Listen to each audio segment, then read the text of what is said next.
So I took off the cover and removed the belt, and I was going to test out the clutch to see why that grease was coming out from before. And what I found when I examined it before I started trying to remove it was that the cover screws had loosened. And like I said, this was a used clutch I got off the internet, off of eBay a year ago.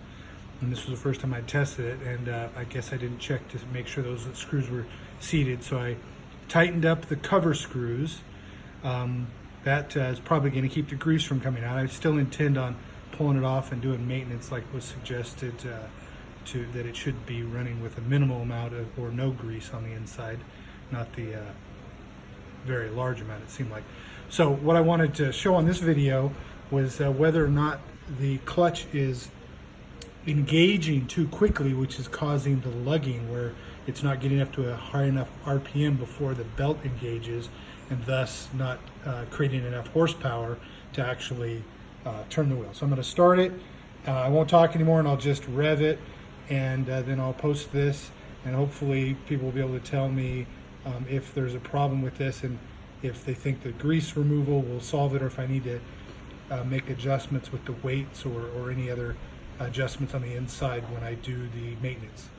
I'm going to go ahead and start.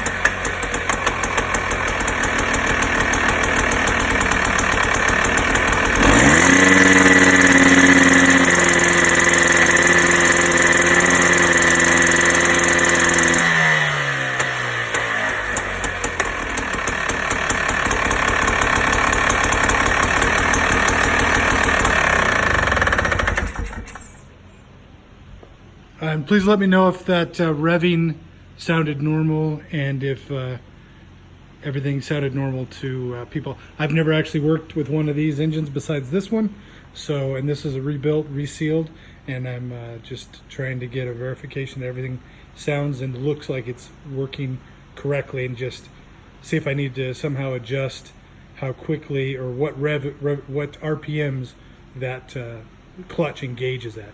Thanks.